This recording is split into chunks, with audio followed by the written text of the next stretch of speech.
തീർച്ചയായിട്ടും അതൊക്കെ ഈ തരുൺമൂർത്തിയുടെ ട്യൂഷൻ പോകാൻ പറയണം.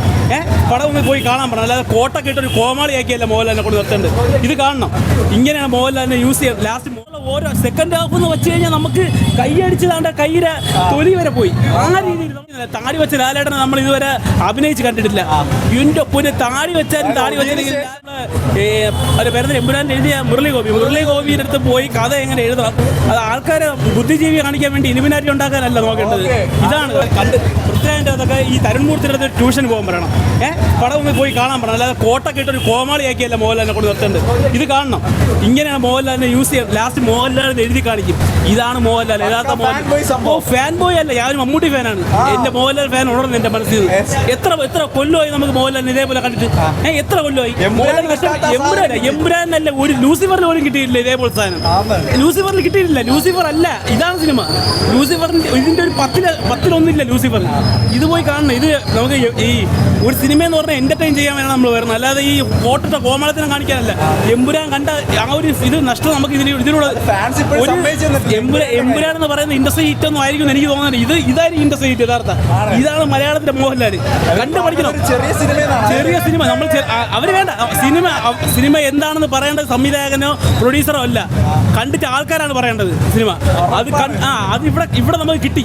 തിയേറ്ററിനകത്തുള്ള ഓരോ സെക്കൻഡ് ഹാഫ് എന്ന് വെച്ച് കഴിഞ്ഞാൽ നമുക്ക് കൈയടിച്ച് താണ്ട കൈയുടെ തൊലി വരെ പോയി. ആ രീതിയിൽ നമ്മൾ വിളിച്ച് നമ്മളെ ബേളം വരെ ആ രീതിയിലാണ് സിനിമ എടുത്ത് വെച്ചത്. സിനിമ ഓരോ സെക്കൻഡ് സിനിമ നമുക്ക് ആദ്യം മുതൽ അവസാനം വരെ അഭിനയിക്കുന്നില്ല. താടി വെച്ച ലാലേട്ടനെ നമ്മൾ ഇതുവരെ അഭിനയിച്ച് കണ്ടിട്ടില്ല. ഇതിന്റെ ഒപ്പം താടി വെച്ചാലും താടി വെച്ചില്ലെങ്കിൽ ഒടിയനെ വെച്ച് നിങ്ങൾ കമ്പയർ ചെയ്യണം. ഒടിയന് ശേഷമല്ല ഇത്. ഞാൻ പറയുന്നത് വെച്ച് നോക്കുകയാണെങ്കിൽ നമുക്ക് ദൃശ്യമായിട്ട് കമ്പയർ ചെയ്യുക. ദൃശ്യത്തിനകത്ത് നമുക്ക് ഫസ്റ്റ് ദൃശ്യത്തിനകത്ത് അവസാനത്തെ ക്ലൈമാക്സിലാണ് നമുക്ക് ആ ഒരു ഫീൽ കിട്ടുന്നത്. പക്ഷേ ഇത് അങ്ങനെയല്ല. ഇത് സെക്കൻഡ് ഹാഫ് ഉടനീളം എൻ്റെ ഒപ്പം ഫസ്റ്റ് ഹാഫ് മൊത്തം സ്റ്റോറി ബിൽഡ് ചെയ്ത് കൊണ്ടുവന്നിട്ട് അവസാനം എങ്ങനെയാണ് സിനിമ കൊണ്ട് അവസാനിപ്പിക്കുന്നത് ഇത് കണ്ടുപഠിക്കണം. സ്റ്റോറി എഴുതുന്നതൊക്കെ നമ്മളെ പേരുടെ എമ്പുരാൻ എഴുതിയ മുരളി ഗോപിയുടെ അടുത്ത് പോയി കഥ എങ്ങനെ എഴുതണം, അത് ആൾക്കാരെ ബുദ്ധിജീവി കാണിക്കാൻ വേണ്ടി ഇലുമിനാറ്റി ഉണ്ടാക്കാനല്ല നോക്കേണ്ടത്. ഇതാണ് പടം.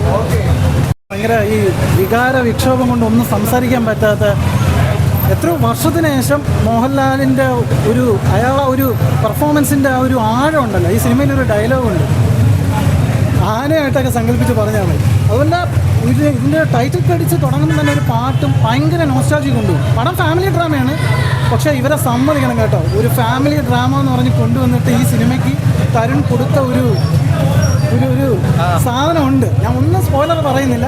ഒരു കിടിലന് വേറൊരു കഥാപാത്രമുണ്ട്. അയാളെ പേരൊന്നും എനിക്കറിയില്ല, ക്ഷമിക്കണം. ഈ സിനിമ കഴിഞ്ഞ് അയാളെ മലയാള സിനിമ മൊത്തം ചർച്ച ചെയ്യും. ഒരു കിടിലൻ കഥാപാത്രം.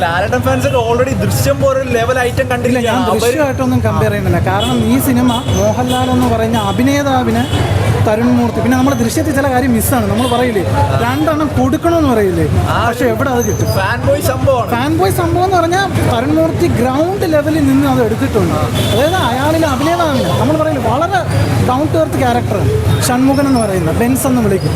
പക്ഷെ ആ ക്യാരക്ടറിനെ കുറിച്ച് കുറേ സംഭവങ്ങളുണ്ട്, അതൊക്കെ സൂപ്പറാണ്. പിന്നെ വേറെ ഞാൻ പറഞ്ഞില്ല, ഒരു നടൻ, അയാളുടെ പേരറിഞ്ഞോട് അയാൾ ഇതിലേത് കഥാപാത്രമാണ് ചെയ്യണം ഞാൻ അതും പറയുന്നില്ല, കാരണം കാണുന്നവർക്കൊരു സ്പോയിലർ. പക്ഷെ ആ നടനുണ്ടല്ലോ ഈ സിനിമയിൽ, ആ നടൻ ഒരു ഡയലോഗ് പറയും, നിന്റെ മോളിലാണ് ഞാനെന്ന് പറഞ്ഞാൽ മോഹൻലാലിൻ്റെ കൂടെ നിന്ന് കട്ടക്ക് അയാൾ തകർത്തിട്ടുണ്ട്. അയാൾ കിടുന്ന പെർഫോമൻസ് ആണ്.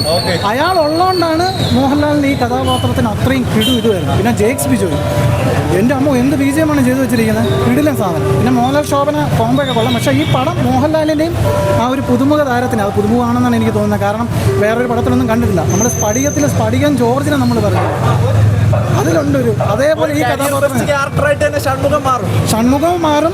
ഞാൻ പറഞ്ഞ ഈ പുതുമുഖ നടൻ്റെ ക്യാരക്ടർ ഈ സിനിമ കഴിഞ്ഞതിന് ശേഷം മലയാള സിനിമ നടൻ്റെ അയാളെ മോഡുലേഷൻ, അയാൾ ചെയ്തു വെച്ചിരിക്കുന്ന പെർഫോമൻസ് കിടുവായിട്ടുണ്ട്. തരുൺമൂർത്തിക്ക് ഏറ്റവും നന്ദി പറയാനുള്ളത്, മോഹൻലാലിനെ അടുപ്പിച്ചൊരു ബ്ലോക്ക് ബ്ലസ്റ്റർ കൊടുക്കുക ഈ സിനിമയിലൂടെ സാധിക്കും. കാരണം തിയേറ്ററിനകത്ത് നമ്മൾ പറയും പീക്ക് സിനിമ എന്ന് പറയുന്ന പോലെ കുറേ പീക്ക് മോമെൻറ്റ്സ് ഉണ്ട്. അത് തരുൺ കിടിലോട്ട് ചെയ്തിട്ടുണ്ട്. തരുൺ വളരെ ഈ സിനിമ ഇറങ്ങുന്നതിന് മുമ്പ് വളരെ കാമായിട്ട് നിന്നതിൻ്റെ അർത്ഥം എന്ന് പറയുമ്പോൾ അയാൾ കിടിലൊരു സാധനം എടുത്തു വെച്ചിട്ടുണ്ട്. പിന്നെ ഈ സിനിമയിൽ വളരെ വളരെ വളരെ വലിയൊരു സോഷ്യൽ ഇഷ്യൂ സംസാരിക്കുന്നുണ്ട്. അതാണ് സിനിമയുടെ കോർ പ്ലോട്ട്. അത് സിനിമയുടെ ഏറ്റവും എൻക്രെഡിറ്റ്സ് റോൾ ചെയ്യുമ്പോഴേ നമുക്ക് മനസ്സിലാവും ഇതാണ് സംഭവം. മസ്റ്റ് വാച്ച് എന്ന് പറഞ്ഞാൽ ഒരേ സമയം മോഹൻലാൽ എന്ന് പറഞ്ഞ അഭിനേതാവിനെയും അദ്ദേഹത്തിൻ്റെ താരത്തിനെയും സെൽഫ് ട്രോളുണ്ട്. അതായത് കഞ്ഞി എടുക്കട്ടെ അങ്ങനെയുള്ള കുറേ സാധനം വരെ അടിപൊളിയായിട്ട് ചെയ്തിട്ടുണ്ട്. സത്യം പറഞ്ഞാൽ ഇതൊക്കെയാണ് ഫാൻ ബോയ് പടം.